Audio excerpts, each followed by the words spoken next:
Current സംബന്ധമായിട്ടുള്ള പ്രശ്നങ്ങളാണ്. അത് 30 കിലോമീറ്റർ അപ്പുറത്തുള്ള ഒരു സെക്ഷൻ ഓഫീസിൽ നിന്ന് വന്ന് പരിഹരിക്കാവുന്ന ഒരു സംഭവമല്ല.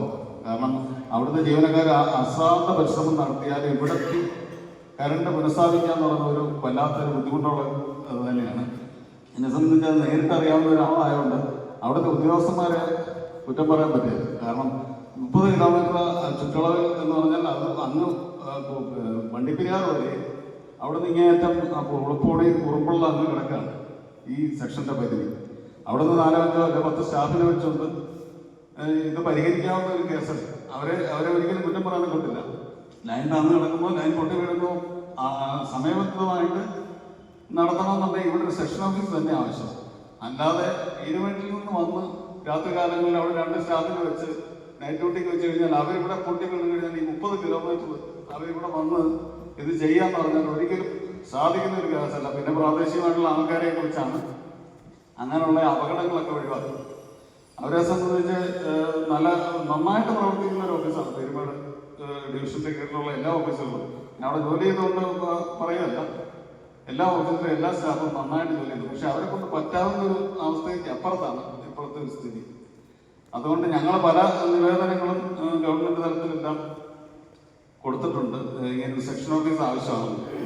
പക്ഷെ ഒരിക്കലും അത് അംഗീകരിച്ചിട്ടില്ല. എന്തുകൊണ്ടാണോ, രാഷ്ട്രീയമായിട്ടാണോ എന്താണെന്ന് ഞങ്ങൾ ഇതുവരെ പറയുന്നില്ല. ഞാൻ ഈ ജോലിയിൽ നിന്നപ്പോൾ തന്നെ ഇതിന്റെ കാര്യകാരണങ്ങളെല്ലാം വെച്ച് ഇവിടുത്തെ വ്യാപാരി വ്യവസായികളെ കൊണ്ടെല്ലാം ഇത് കൊടുപ്പിക്കുക, ഇതിന്റെ ഏകദേശം ഒരു രൂപം MLA കൊണ്ടൊക്കെ കൊടുക്കുകയൊക്കെ ചെയ്ത് ഇതിന്റെ ഏകദേശം രൂപമൊക്കെ ആയി വന്ന. പക്ഷേ എങ്കിലും അത് എന്തോ തടയും. വാഗമണിനെ സംബന്ധിച്ച് പീരുമേട് സെക്ഷന്റെ 1.5 കോടി രൂപയോളം വരുമാനമുള്ള സെക്ഷൻ ഓഫീസിന്റെ 75%, അതിന്റെ 75 ലക്ഷം രൂപയോളം വാഗമണിൽ നിന്നാണ്. ഇവിടെ റിസോർട്ട് എന്ന് പറഞ്ഞാൽ 2000-ലധികം റിസോർട്ടുകൾ.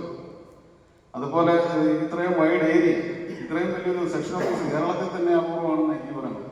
അപ്പോൾ ഇതൊന്ന് ഡിവൈഡ് ചെയ്ത് ഞങ്ങൾക്ക് വാങ്ങുന്ന ഒരു സെക്ഷൻ ഓഫീസ്, അതിന് ഉപ്പുതറയുടെ കുറെ ഭാഗം എടുക്കാവുന്ന ഭാഗങ്ങളുണ്ട്.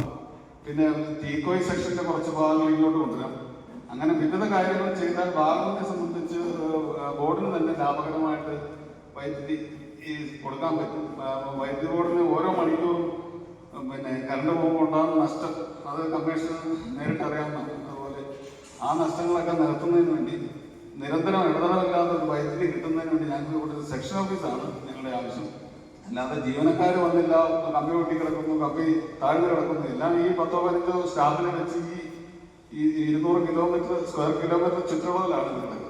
ഇത്രയും വലിയൊരു വൈഡ് ഏരിയയിൽ എങ്ങനെയാണ് ഈ സ്റ്റാഫിനെ കൊണ്ട്? ഇപ്പോഴാണെങ്കിൽ പകുതി സ്റ്റാഫെല്ലാം റിട്ടയർ ചെയ്ത് പോയി കഴിഞ്ഞാൽ വേറെ സ്റ്റാഫിനെ ഇപ്പം കോൺട്രാക്ട് ബേസിലൊക്കെ വെച്ചാണ് ഓടിച്ചുകൊണ്ടിരിക്കുന്നത്. അപ്പോൾ അവിടുത്തെ സ്റ്റാഫിനെയും ഈ സെക്ഷൻ ഓഫീസിലെയോ ഡിവിഷൻ ഓഫീസിലെയോ ഉള്ളവരെ പറഞ്ഞിട്ട് കാര്യമില്ല. ഞങ്ങളെ സംബന്ധിച്ച് ഞങ്ങൾക്ക് ഇടതടമില്ലാതെ വൈദ്യുതി കിട്ടുന്നതിന് സെക്ഷൻ ഓഫീസ് അനുവദിച്ച് തരുന്നതിന് വേണ്ട നടപടി സ്വീകരിക്കാൻ കമ്മീഷന് കഴിയണം എന്ന് ഞങ്ങൾ അഭ്യർത്ഥിക്കുന്നു.